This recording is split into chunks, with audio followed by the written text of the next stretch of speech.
फिरौन डूब गया। मूसा अलैहिस्सलाम बनी इसराइल को लेकर आगे बढ़े। आगे पहुंचे तो अल्लाह ताला ने मूसा अलैहिस्सलाम को कूहे तूर पे बुलाया और कहा कि ऐ मूसा, हम तुम्हें अपनी किताब देंगे, तुम्हें कुछ खास अहकामात देंगे, उसके लिए तुम्हें तूर पहाड़ के ऊपर आना पड़ेगा। और 40 दिन तक मूसा अलैहिस्सलाम तूर पहाड़ पे थे। और आपको एक बात बता दूं मैं कि मूसा वो इकलौते नबी है जिनसे अल्लाह ने डायरेक्ट बात किया है। किसी फरिश्ते का बीच में वास्ता नहीं था, अल्लाह ने डायरेक्ट बात की है मूसा से। जब भी बात की है डायरेक्ट बात की है। तो हजरत मूसा ने कहा कि अल्लाह, मैं आपको देखना चाहता हूं। अल्लाह ने कहा लन तरानी, तो मुझे कभी नहीं देख सकते। बाज उलमा ने कहा है कि अल्लाह ताला को मूसा ने कहा लन तरानी, अल्लाह ने कहा तुम मुझे कभी नहीं देख सकते।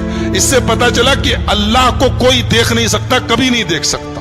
मगर यह बात गलत है। दुनिया की आंख से अल्लाह को कभी नहीं देखा जा सकता, लेकिन आखिरत में लोग अल्लाह का दीदार करेंगे। जन्नती जब जन्नत में जाएंगे तो अल्लाह ताला का दीदार करेंगे। ये कुरान से भी साबित है और हदीस से भी साबित है। तो दुनिया की आंख से कोई अल्लाह को नहीं देख सकता। हमारे नबी सल्लल्लाहु अलैहि वसल्लम भी जब मेराज पर गए तो सही बात यह है कि आपने अल्लाह को नहीं देखा, आपने अपने रब का दीदार नहीं किया, जैसा कि बुखारी की रिवायत थी। तो अल्लाह ने कहा कि मूसा, एक काम करो, तुम इस पहाड़ को देखो, इस पहाड़ के ऊपर हम अपनी तजल्ली उतारते हैं, तुम इस पहाड़ को देखो। अगर ये पहाड़ अपनी जगह बरकरार रह गया तो तुम मुझे देख लोगे। फलम्मा तजल्ला रब्बुहु लिल जबली जअलहु दक्का, जब अल्लाह ने अपनी तजल्ली उतारी है पहाड़ के ऊपर, पहाड़ रेजा रेजा हो गया। वखर्र मूसा सईका, और मूसा बेहोश होकर गिर पड़े। जब मूसा होश में आए तो कहने लगे अल्लाह, मैं तौबा करता हूं, अब आज के बाद मैं ये ऐसी डिमांड नहीं करूंगा, ऐसा मुतालबा नहीं करूंगा, मैं तुझको देखना चाहता हूं। जब मूसा अलैहिस्सलाम तूर पहाड़ से वापस गए तो देखा उनकी कौम ने बछड़े को अपना माबूद बना लिया। उनकी कौम में सामिरी नाम का एक आदमी था, उसने सोने को पिघला करके एक बछड़ा तैयार किया और उस बछड़े के अंदर ऐसा कुछ सिस्टम बना दिया कि जब हवा चलती थी तो बछड़े से आवाज निकलती थी। तो बनी इसराइल से कहा उसने कि यही तुम्हारा खुदा है, और इसी से मिलने के लिए मूसा गए। तो बनी इसराइल उसके आगे सजदा करने लगे।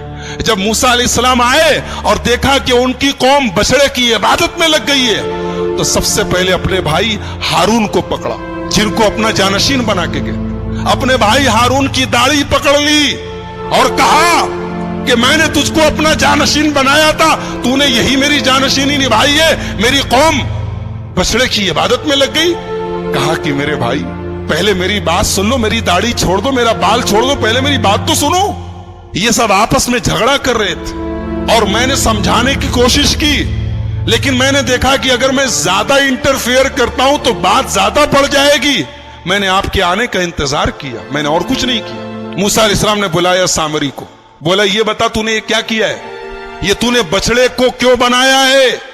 तो सामरी जवाब क्या देता है कि मैंने हजरत जिब्रील के घोड़े के नीचे से मिट्टी ले ली और उस मिट्टी को मिला करके मैंने ये सोने का बछड़ा बनाया है ताकि लोग इसकी इबादत करें। हजरत मूसा ने कहा सामरी से, सुन, आज के बाद तुझे अल्लाह ताला की तरफ से यह सजा मिलती है कि आज के बाद तुझे जिंदगी भर जो छुएगा वो बीमार हो जाएगा। तेरी ये सजा है, तूने बछड़े को माबूद बना के मेरी कौम को शिर्क में डाला। अब तुझे यह सजा मिलती है कि तू जिंदगी भर अनटचेबल हो जाएगा, तुझे जो टच करेगा बीमार पड़ जाएगा। अब सामरी का हाल यह हो गया कि जो उसे छूता था वो बीमार हो जाता था और वो खुद भी बीमार हो जाता था। लिहाजा जब कोई सामरी के पास से गुजरता था वो कहता ला में सांस, मुझको मत छुओ, मुझको टच मत करो। और उसके बाद हजरत मूसा ने कहा कि तेरा ये जो सोने का माबूद है ना, देख इसका मैं क्या अंजाम करता हूं। उसको आग में जला के हजरत मूसा अलैहिस्सलाम ने पानी में फेंकवा दिया। कहा कि जिसको तुम लोगों ने अपना माबूद बनाया तो देखो उसका हम ये हाल करने जा रहे हैं।